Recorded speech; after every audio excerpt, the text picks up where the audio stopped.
Dans cette vidéo, je vous propose de voir la notion de getComponent donc dans JavaScript pour Unity. Donc on va ouvrir le script moveball qui est vide comme vous pouvez le voir, donc il y a juste les deux fonctions de base. Et je vais rajouter donc un nouveau JavaScript que je vais appeler message. Donc je vais le mettre à l'intérieur de mon dossier script pour qu'on s'organise mieux donc. Et dans ce script message, dans la fonction start, je vais par exemple marquer debug.log, entre parenthèses, this, non, en français, je suis un message. Je vais créer une autre fonction que je vais appeler addition, qui comportera donc deux nombres, n1 de type int, n2 de type int. Et je retourne n1 plus n2. Voilà, comme ceci. Je sauvegarde et je vais aller à l'intérieur de ma balle et je vais donc glisser le script en tant que nouveau composant donc de la balle. Alors maintenant on va aller dans la documentation et dans cette documentation on va chercher un composant bien précis, enfin une classe bien précise, c'est la classe MonoBehavior. Donc on tape juste mono, on entre, on voit MonoBehaviors et on voit qu'il s'agit donc MonoBehavior is the base class every script derives from, c'est-à-dire en quelque sorte c'est la classe de base pour chacun des scripts. On remarque qu'elle hérite de behaviors, et behaviors c'est tout simplement la classe qui permet de savoir si un composant est activé ou pas. Ça revient exactement à la représentation de cette case à cocher. Donc on sait que MonoBehaviors dérive de behaviors et on voit que behaviors dérive de composants. Donc indirectement, depuis MonoBehaviors, on peut accéder à tout ce qu'il y a dans la classe composant. Donc tous les membres de component, pardon. Donc si on regarde MonoBehaviors et qu'on descend tout en bas, on voit donc les membres hérités. Membres hérités donc d'une fonction de la classe component, on remarque getComponent qui donc forcément vient de la classe component, on se doute par rapport au nom, et on remarque que cette classe component a une fonction getComponent qui, elle, permet de récupérer donc un composant. Donc, si on retourne dans notre code, on va pouvoir, dans un premier temps, créer une nouvelle variable, qu'on appellerait par exemple script, qui serait du type le script qu'on veut atteindre, c'est-à-dire message. Donc message est donc un message est donc un script, mais là il fait figure de type, c'est-à-dire que message est donc un type qui hérite de MonoBehaviors, qui hérite de behaviors, qui hérite de components. Donc maintenant ce que l'on fait, c'est que à partir du moment où on a déclaré cette première variable, on va lui affecter la fonction getComponent. Et vous allez me dire comment on fait pour accéder à la fonction d'une classe quand on n'instancie pas cette classe. Et bien là, en fait, il faut savoir que la classe component est déjà instanciée. Pourquoi ? Parce que l'objet est sur la scène et que, par exemple, il y a plein de composants ici qui utilise la classe component. Donc lorsqu'on crée un objet sur la scène, eh bien, et que cet objet a des composants, et forcément un game object a des composants, eh bien la classe component est instanciée. C'est-à-dire que là, on y accède, on peut y accéder, donc c'est-à-dire on peut accéder au contenu de la classe component. Donc là, on accède à la fonction getComponent, et ce que l'on peut faire, c'est tout simplement aller récupérer le script message. Donc maintenant, script représente le composant message.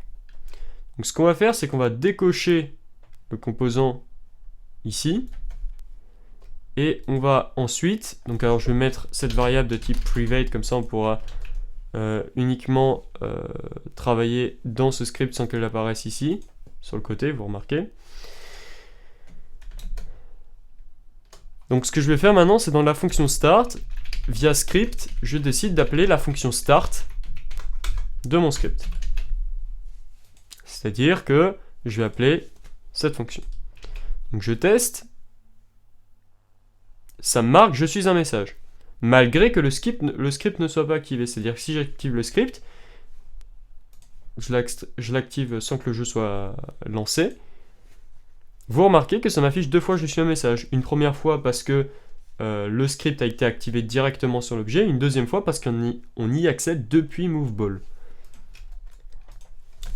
Donc je le désactive, et maintenant ce que je peux faire, c'est aussi accéder à, par exemple, la variable additionnée, à la fonction additionnée que l'on a réalisée tout à l'heure, qui prend en paramètre 2 variables.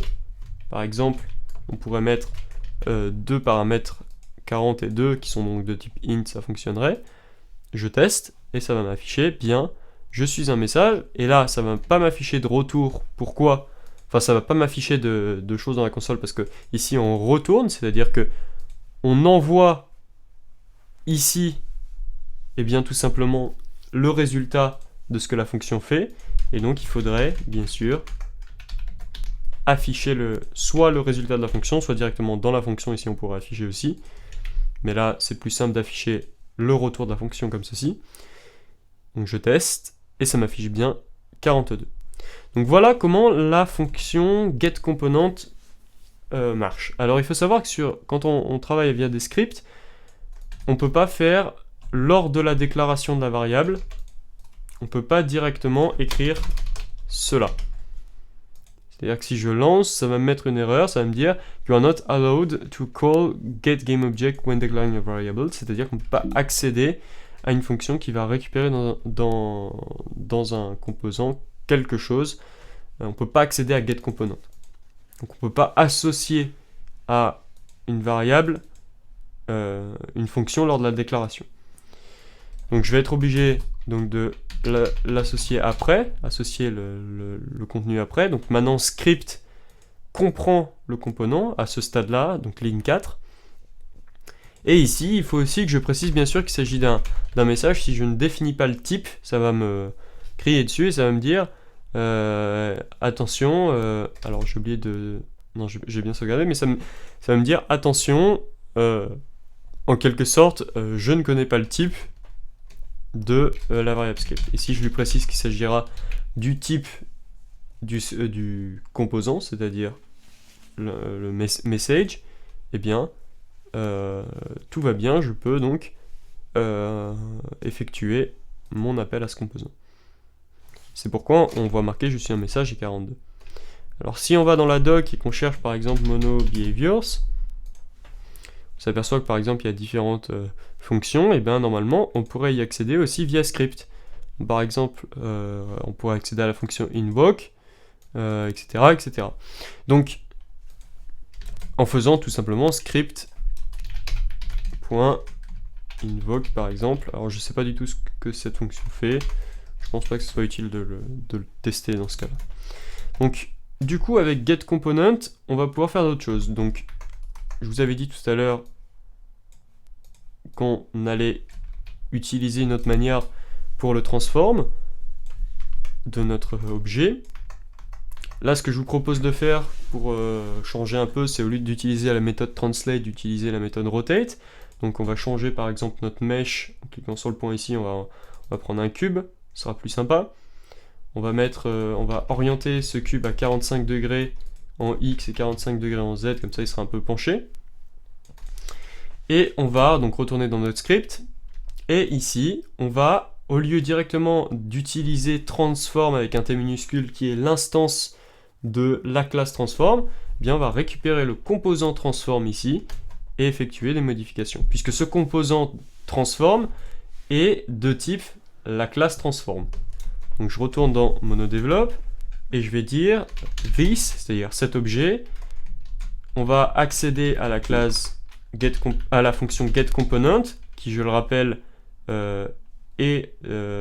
provient de la classe component qui est forcément instanciée sur un GameObject. Donc getComponent, on va accéder à quoi? On va accéder à transform, et là on peut accéder à toutes les méthodes de transform. On va par exemple prendre rotate, Et rotate comprend un vecteur 3, donc on peut l'écrire comme ça. Et là, j'aimerais faire une rotation, par exemple, sur l'axe Y. Et là, c'est l'occasion d'utiliser le deuxième paramètre d'une fonction rotate ou translate. On va dire que l'espace par rapport à laquelle on fait la rotation, c'est l'axe Y, ici, du world, c'est-à-dire exactement le même axe qu'ici. C'est-à-dire on ne fera pas la rotation sur cet axe, c'est-à-dire sur l'espace local du cube, mais on fera la rotation par rapport à un axe vertical droit, comme ceci, par rapport donc au monde. Donc si je fais un test, il vaudrait mieux que je sauvegarde mon script. Vous voyez, j'avais une petite étoile en haut. Je sauvegarde. Alors il me dit que rotate n'est pas un membre de Unity Component.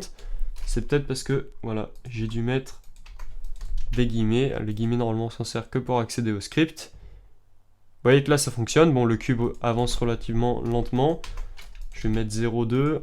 On va voir ce que ça fait. Ça devrait aller plus vite. Bon, là, ça tourne aussi lentement. On va mettre juste 2. Donc là, ça va incrémenter de 2.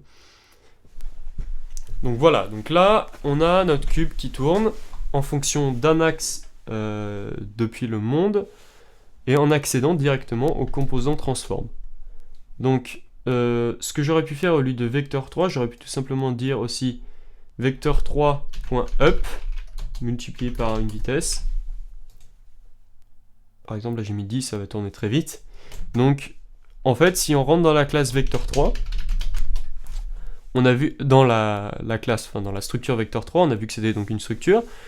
On remarque qu'on a ici des variables de classe, par exemple variable up qui tout simplement nous renvoie la direction haute du vecteur 3. Donc ça revient exactement à faire vecteur 3,0,1,0, c'est-à-dire rajouter donc 1 bien sûr la valeur y, et le fait de le multiplier par 10, ici, ça va multiplier chacun des paramètres de vecteur 3. Donc chacun des composantes de vecteur 3, ça va les multiplier par 10. C'est-à-dire là, ça ferait 0 fois 10, donc ça fait 0. 1 fois 10, donc le paramètre du milieu vaut 10, et 0 fois 10, c'est-à-dire 0. Donc par conséquent, si je veux par exemple mettre 2, bien là, ça multiplierait l'axe Y par 2. Donc là, notez que ça se fait par rapport au monde. Donc si je lance mon jeu, ça se fait par rapport au monde. Si j'enlève ici world et que je mets self, c'est-à-dire des coordonnées locales, ça va me faire une rotation par rapport à l'axe Y local de mon objet. C'est-à-dire cet axe. Voilà, donc encore beaucoup de notions. Je vais remettre en world pour que ce soit plus sympa. Donc encore beaucoup de notions à comprendre dans cette vidéo. J'espère que vous avez compris. Sinon, n'hésitez toujours pas à m'envoyer des commentaires. J'essaie de vous répondre. Et sinon, allez voir sur internet si vous avez des petits soucis. Sur ce, je vous dis au revoir et à bientôt dans la prochaine vidéo.